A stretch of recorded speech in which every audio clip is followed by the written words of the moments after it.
Good evening, नमस्कार। YT के इस सेशन में आप सभी का ज्योति क्लासेस में सभी का हार्दिक अभिनंदन है। 10वीं क्लास की एक जो सीरीज चालू हो रही है, जिसमें मैंने इतिहास पढ़ाने का प्रोग्राम बनाया है, उसके तहत सॉरी पार्ट 1 पार्ट 2 में आपने बहुत अच्छा प्यार दिया, रिस्पांस दिया, उसके लिए आप सभी का शुक्रिया। थोड़े से कुछ निजी कारणों की वजह से 3-4 दिन वीडियो में नहीं डाल पाया, उसके लिए मैं बहुत बहुत क्षमा प्रार्थी हूँ, आप मुझे क्षमा करें। फिलहाल हम लोग स्टार्ट करते हैं फिर से एक और अगला चैप्टर, यूरोप में राष्ट्रवाद में ही। आज का जो वीडियो है वो पार्ट 3 है। इसमें आज हम लोग पढ़ लेते हैं नेपोलियन बोनापार्ट और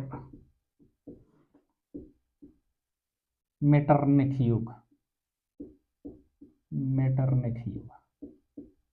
आज का यही टॉपिक है।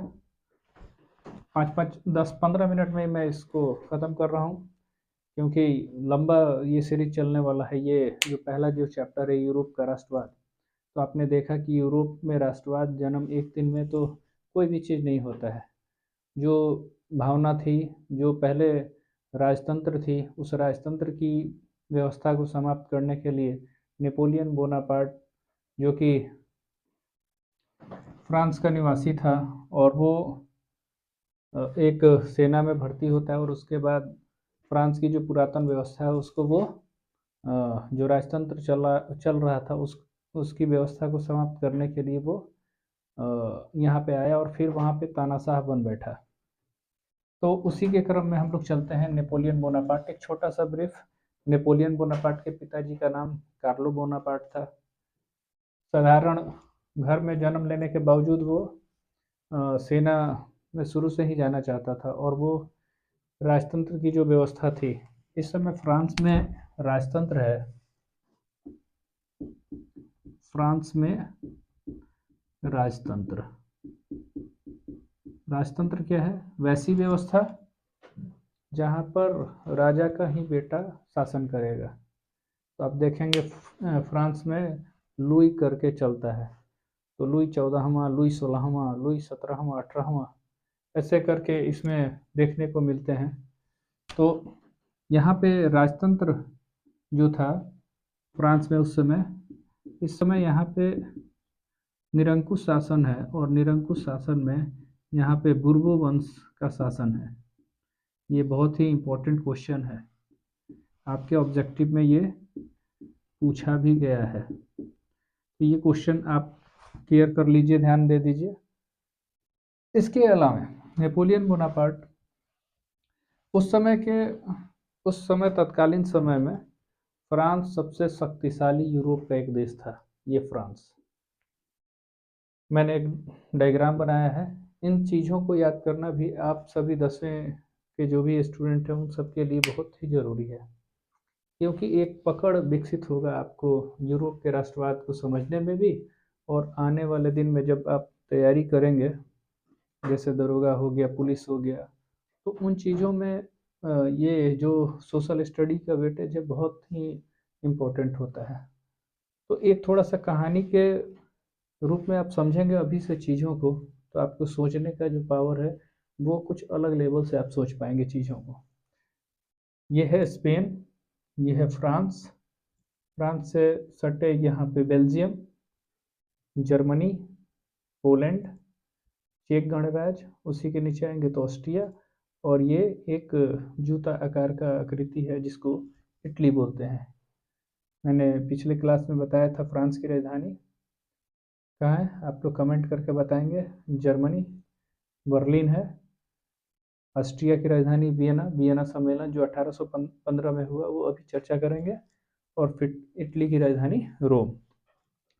तो इस तरह से आपका एक पकड़ मजबूत होगा। अगर आप चीज़ों को मैप वाइज पढ़ते हैं तो आपको वो श्रृंखला समझ में बहुत अच्छे से आएंगे।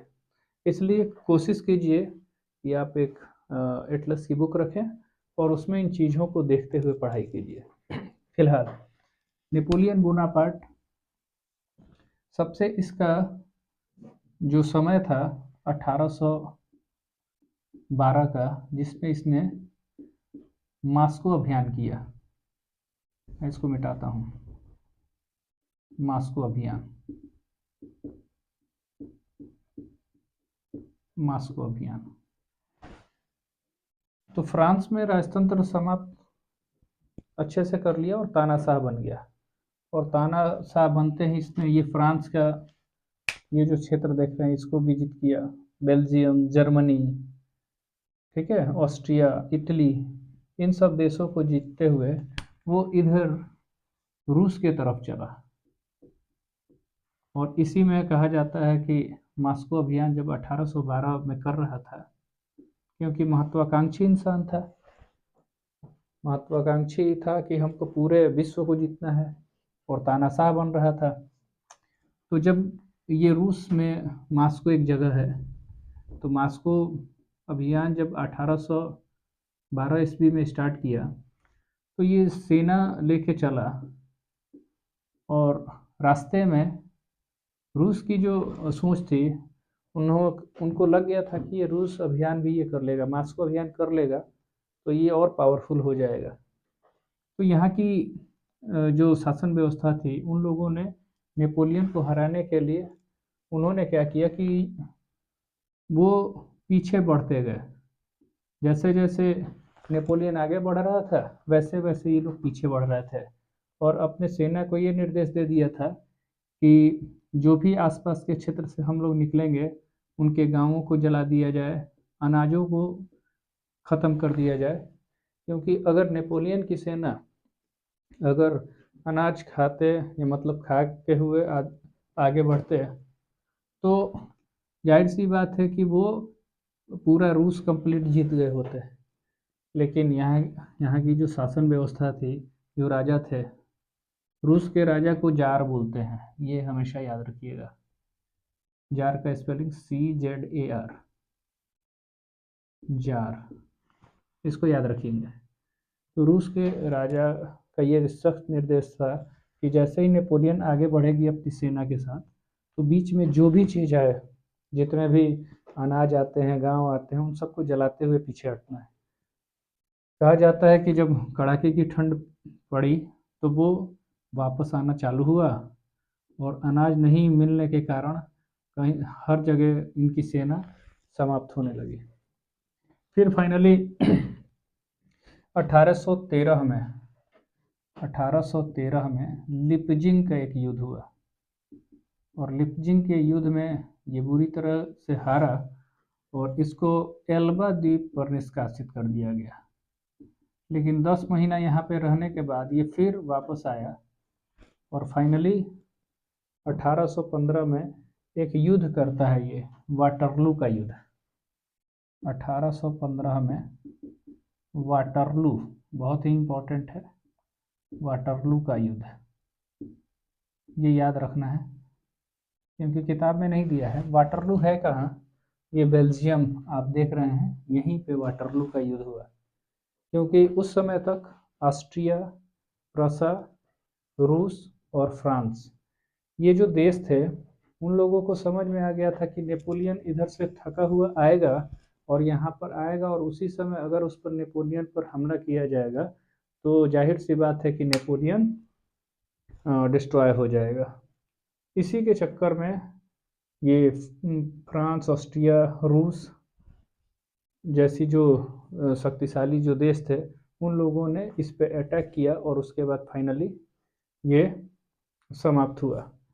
इसके समाप्त होने के बाद 1815 में ही जब नेपोलियन पूर्ण रूप से उसका पतन हुआ, तो ऑस्ट्रिया का जो एक चांसलर है, आप इसका एक स्क्रीनशॉट ले लीजिए ताकि आप लिख सकें।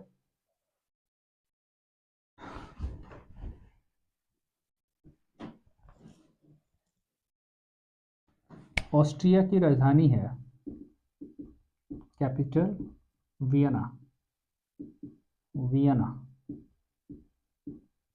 ठीक है। वियना, ऑस्ट्रिया का चांसलर जो है, चांसलर, उसका नाम है मेटरनिक, मेटरनिक।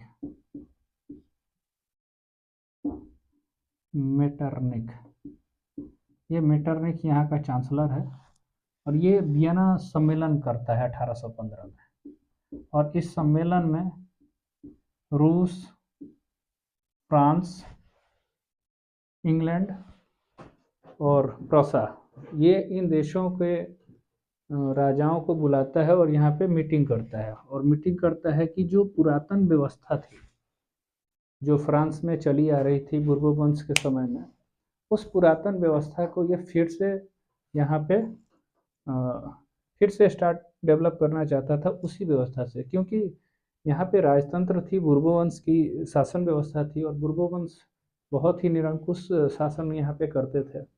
आपने पिछले क्लास में पार्ट 1 वीडियो में मैंने बताया था आप लोगों को कि यहाँ के जो वर्ग थे फ्रांस के, वो 3 वर्गों में थे, जिसमें कुलीन वर्ग, पादरी वर्ग और सर्वसाधारण वर्ग के लोग। इसमें जो भी व्यवस्थाएं थी उससे उन लोगों को फायदा होता था। और यही चीज़ देख के जो ऑस्ट्रिया का चांसलर है मेटरनिख, ये उसी व्यवस्था को फिर से यूरोप में लागू करने के चक्कर में लगता है। और इस प्रकार ये 1815 से 1848 का जो समय है वो मेटरनिख युग के नाम से जाना जाता है। इसके अलावा अगर और बात करें तो जो मेटरनिख है वो जिस तरह से पुरातन व्यवस्था थी उसको लागू किया और जैसे चाहा वैसे उसने ये व्यवस्था को चालू रखा। इसमें आप देखेंगे कि इटली का एकीकरण जब पढ़ेंगे तो इसमें बहुत सारे जो राज्य थे उसको कई भागों में बांट दिया। तो जैसे सिसिली नेपल्स का क्षेत्र, परमा मेडोना और टस्कनी है, सिसिली नेपल्स है उसको फर्डिनेंड जो राजा है बुर्बो वंश के उसको सौंप दिया। ऐसे करके इसने पूरे इटली पर अपना प्रभाव रखा। और यहाँ का जो पोप है, पोप जो है यही ऑस्ट्रिया का पोप है। इस पोप के क्षेत्र को, जो यहाँ का आसपास का क्षेत्र है, वो ऑस्ट्रिया के पोप को दे दिया गया।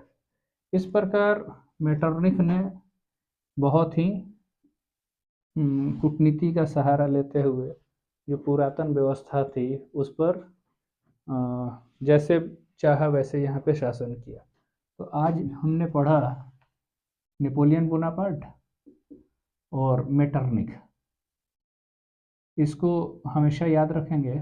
और अगले टॉपिक में हम लोग जो इसके बाद की जो कहानी है 1830 की क्रांति, उसको अगले क्लास में हम लोग देखेंगे।